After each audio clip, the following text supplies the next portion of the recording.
ella es distinta a cualquier otra cosa que la mente humana haya ideado jamás. 147 metros de altura y más de 2,5 millones de bloques de piedra. Y lo más importante, gran cantidad de secretos que todavía se mantienen intactos bajo sus castigadas piedras. La Gran Pirámide de Giza es un inmenso enigma a la vista de todos, del que se han escrito miles de libros y que se resiste a contarnos su sentido más elemental. ¿Quién la construyó? ¿Cuándo? ¿Y para qué?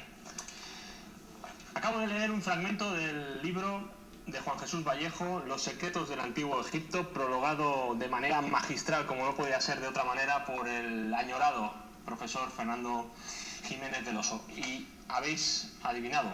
Bien, hoy en este segundo programa de Fronteras Paralelas vamos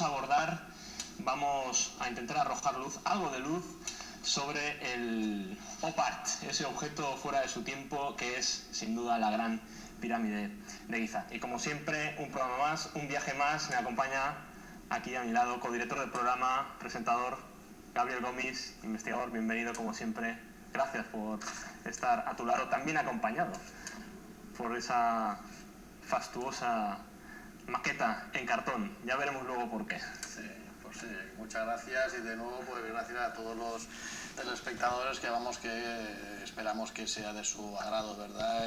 Estos programas que estamos llevando a cabo y que podamos arrojar un poquito de luz sobre todos estos misterios que siempre mueven, ¿no?, a la gente en general. Como bien dices, la Gran Pirámide es un objeto, un macroobjeto que no debería de existir, porque a día de hoy, consultando a arquitectos e ingenieros, pues todos llegan a la misma conclusión, y es que a día de hoy esa macroconstrucción arquitectónica no puede llevarse a cabo, no se puede realizar. Se le ha atribuido siempre su construcción a los antiguos egipcios de la cuarta dinastía, basándose siempre en ese relato de Heródoto, ese viajero griego que visita la zona, hay que dejarlo claro ya, 2000 años después, y que seguramente le cuentan pues, de todo tipo de milongas.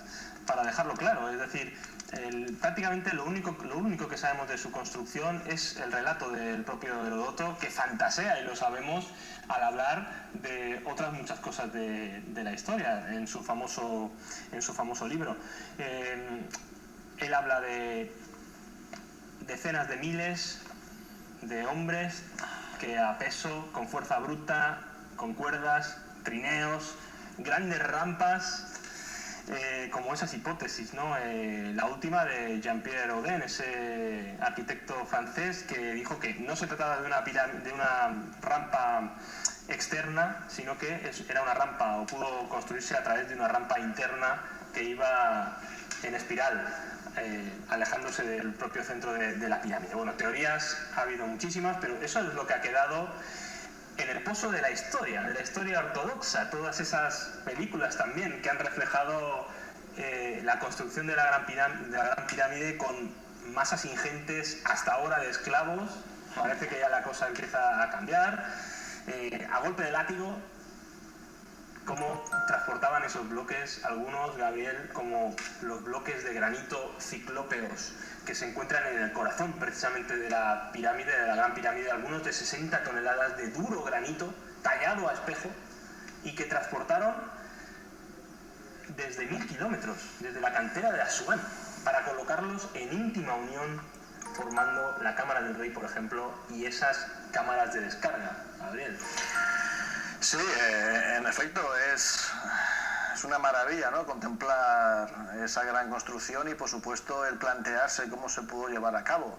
Como bien estás diciendo, esas losas, ¿no?, ciclópeas, esos métodos que, por mucho que la arqueología y la historia oficial nos quiera dar a entender que se realizó por medio de mano esclava a base de golpes, de látigos, de fuerza bruta, de empujar, de tirar con cuerdas, radicalmente eso no puede ser, es imposible, porque se han llevado a cabo se han hecho varias experiencias, incluso a nivel teórico se hacen cálculos, y la rampa tendría que tener casi 3 kilómetros de longitud para poder llevar a cabo esa construcción a base de empujar por un plano inclinado. Y como bien dices, aquí tengo un esquema, ¿verdad?, de la Gran Pirámide vista de lo que sería una de sus caras, y como bien estás diciendo, esas losas de granito que están dispuestas en la cámara del rey, justamente aquí en esta parte,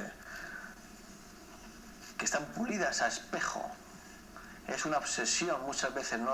Por la perfección. Por la perfección, y además la unión que hay entre los bloques que estamos, recordamos a los telespectadores que son de 60 toneladas. No estamos hablando de un ladrillo del 9 que se usa en la construcción de las viviendas normales. Y que se coloca a fuerza de ensayo, error y correcciones, ¿no? Lo hemos visto muchas veces. Esto era un trabajo preciso. Como bien estamos comentando, aquí tendríamos la cámara del rey con lo que serían esas losas de granito, y luego aquí tendremos las cámaras de descarga también efectuada con granito. Y es curioso, el granito lo traen desde 1500 kilómetros. Es decir, el arquitecto, el ingeniero, el sabio que construyó la Gran Pirámide sabía y quería e incluso necesitaba de ese material, porque el resto de la pirámide es piedra caliza. Aquí en la zona de la provincia de Alicante es bastante típica la piedra caliza. Hay algunos doctos, entre comillas, que nos están indicando que la llamada cámara de descarga no descarga nada. Pues esto es una gran falacia también. Hemos hecho, y tú lo sabes perfectamente, cálculos con un sistema informático de nuestro compañero Artemio Cuenca. Exactamente, pues hizo esos cálculos que se realizan de fatigas sí, se realizan en lo que es en el cálculo de la minería, por ejemplo, ¿no? Y lo que son los esfuerzos mecánicos y las fatigas del material en base a las tensiones que ejercen lo que sería la gravitación del peso que hay sobre este punto concreto, pues justamente, ¿no? Esas cámaras de descarga están muy bien diseñadas, precisamente están hechas para eso. Tanto es así que, haciendo el mismo cálculo, pero sin las cámaras de descarga, lo que sería la mal llamada cámara del rey colapsaría y se quedaría completamente pues aplastada, ¿no? ¿Verdad? Ha ocurrido pues muchas veces, también ha ocurrido siempre pues acerca al calor de todas las estructuras internas de la Gran Pirámide, como muchas veces se nos ha intentado pues dar gato por liebre, ¿no? Como se nos dijo hace un tiempo que los canales famosos que partían de ambas cámaras en oblicuo eran canales de ventilación. ¿Para ventilar qué? Esa sería la primera pregunta, porque no ha aparecido cuerpo alguno de faraón ni de momia, y luego estaban, a raíz del experimento de la construcción del famoso robot y exploración de los canales de la reina por parte de Rudolf Gantenbrink, ese ingeniero alemán, que luego continuó National Geographic con un nuevo robot mejor equipado, y cómo se toparon ante dos puertas en esos canales de ventilación que serán más o menos de este tamaño, aproximadamente, de un libro, de este tamaño. Unos 20 centímetros de lado. Pues cómo se dieron cuenta que estaban bloqueados por como mínimo dos puertas que fueron colocadas ahí para ser sellados, o sea que evidentemente no ventilaban nada, con la particularidad de que otros estudios apuntan a que esos canales de ventilación no son fortuitos, es decir, tienen un propósito, que es apuntar hacia ciertas constelaciones en un momento del pasado que más o menos se remonta o se pudo remontar al 10.500, y aparece por primera vez esa fecha mágica. Lo decíamos, Gabriel, seguramente dedicaremos más programas a la Gran Pirámide porque lo merece, pero algo muy importante que la gente y los telespectadores tienen que tener claro: esto es un proyecto enorme. A nivel de ingeniería, de arquitectura, es un proyecto ciclópeo. Y de lo que no se habla es del planning previo. Se habla de la construcción, de rampas por aquí, rampas por allá, pero no se habla de quiénes realizaron ese planning previo, el briefing de construcción que tuvo que ser absolutamente complejo. Esos canales de ventilación que ascienden en oblicuo siguiendo un ángulo perfecto, necesitan que en la construcción vertical de la pirámide se deje el hueco exacto, en el ángulo exacto, mientras se van colocando los bloques. Porque se vio con el famoso robot de Gantenbrink.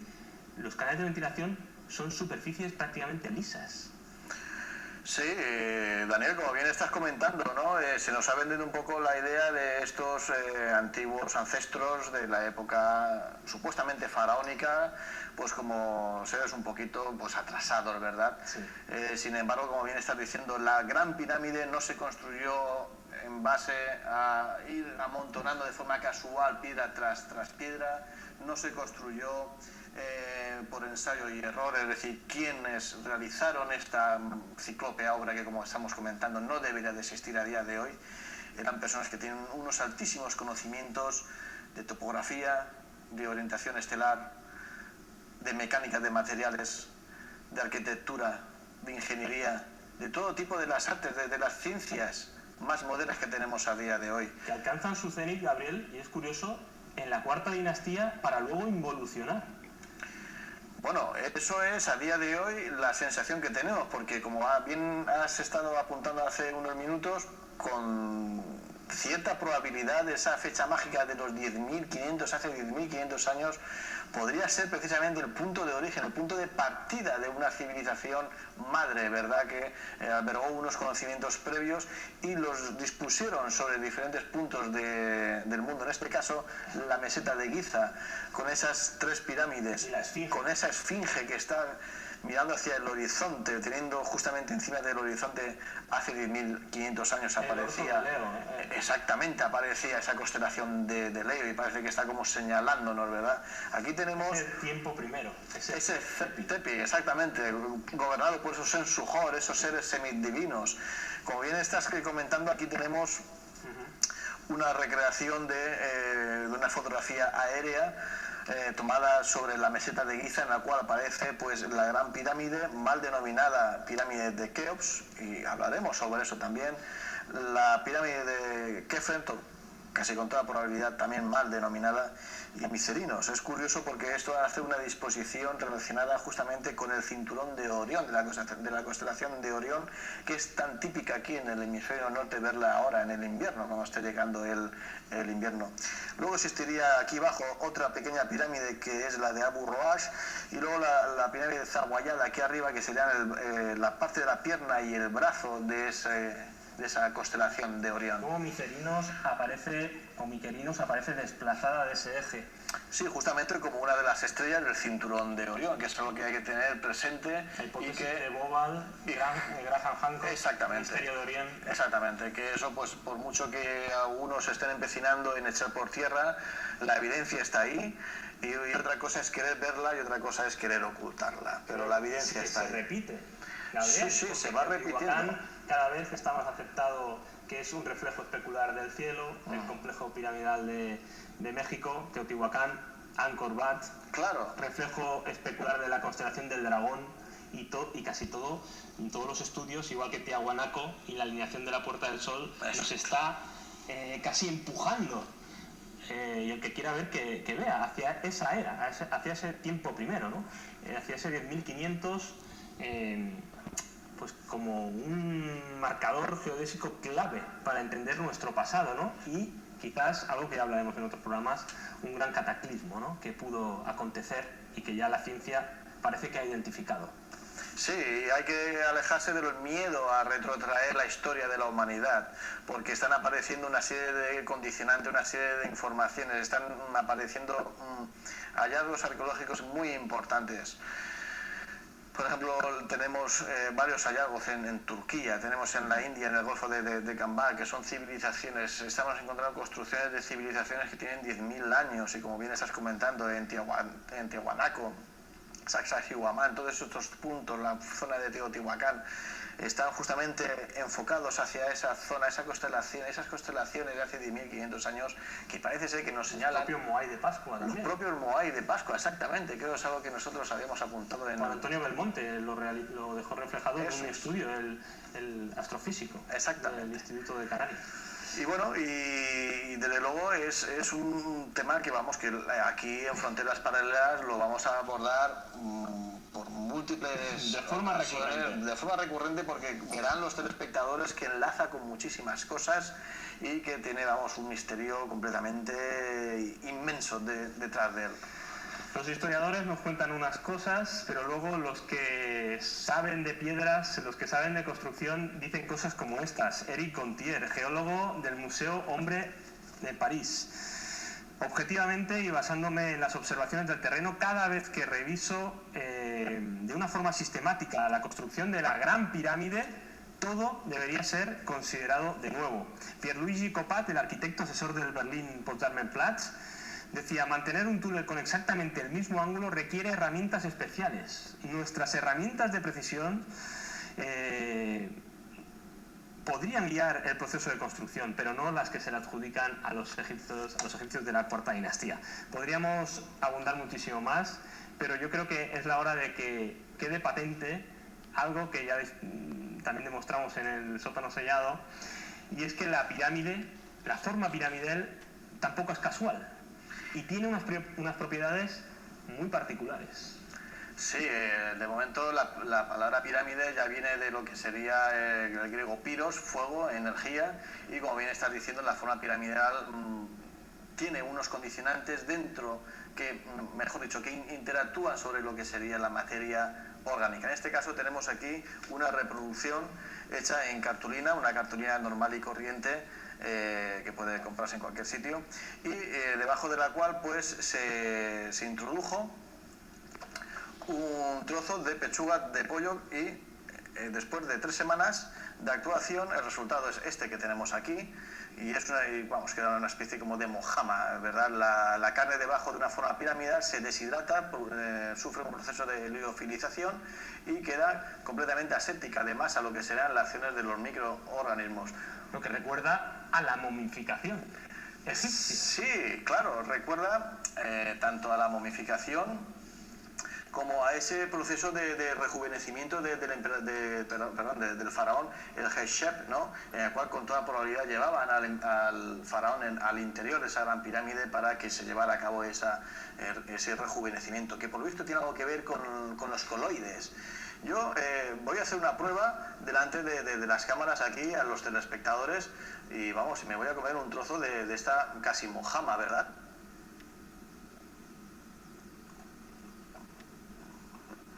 No tiene ningún problema, no tiene ningún peligro.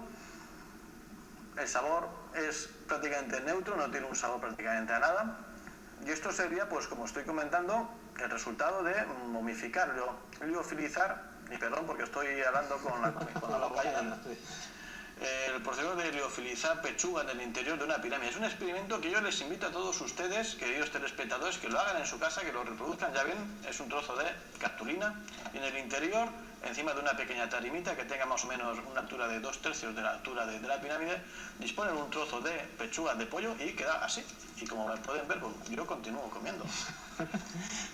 Bueno, queda claro, Gabriel, las propiedades, una de las propiedades que pudo tener la Gran Pirámide. Ya veremos en otras entregas, que hablaremos también aquí en Fronteras Paralelas sobre la Gran Pirámide, qué propósitos pudo perseguir más. Porque como siempre se nos echa el tiempo encima. Gabriel, un placer como siempre.